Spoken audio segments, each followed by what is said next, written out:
Another issue which the Reformation makes us consider is England's status within the British Isles and England's status within Europe, because religious change in the 16th century clearly modified many of the traditional relationships that England had had with her neighbours.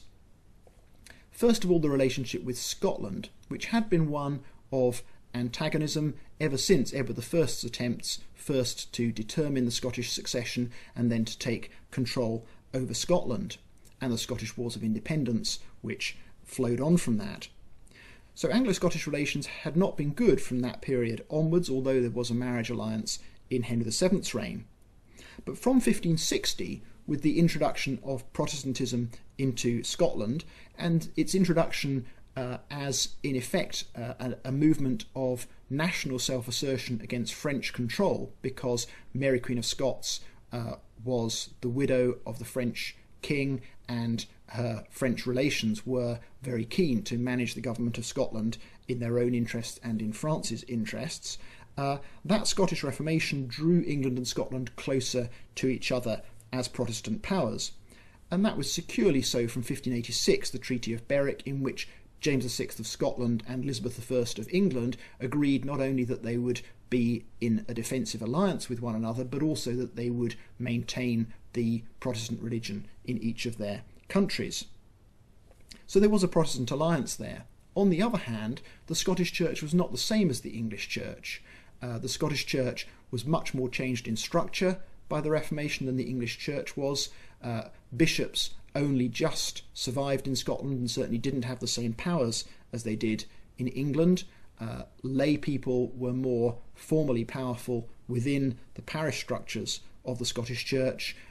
Church and state were more formally separated in Scotland than they were in England, and the Scottish style of worship was simpler and more like that of the continental Calvinist churches, and that produced terrific tensions in the 1630s and 40s, tensions which helped to spark civil war in England and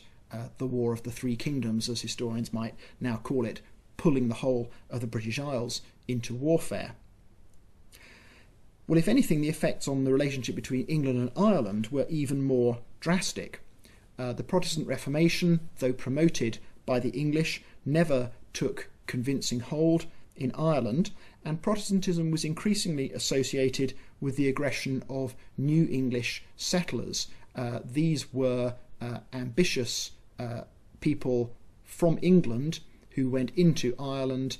either to take offices in government service or offices in military command, or to settle on the lands confiscated from Irishmen declared as rebels, and who saw themselves as remodelling Ireland. And part of that remodelling was that they would introduce Protestantism into Ireland. Well, not surprisingly, both the Irish of Gaelic origin and the Old English, as they came to be called, earlier waves of English settlers in Ireland, defined themselves as loyal to the Catholicism of their ancestors rather than taking on board the Protestantism of these incoming New English. That produced tensions right through the history of Elizabethan Ireland, and again it exploded in the 1640s into the Irish Rebellion of 1641, into continual civil wars through the 1640s onto Oliver Cromwell's campaigns in Ireland, and on into the establishment of a Protestant ascendancy from the late 17th century in Ireland, in which the mass of the population was still Catholic, but political power rested in the hands of the minority of Protestants. So England's relationship with Ireland was even more complicated by the Reformation than England's relationship with Scotland.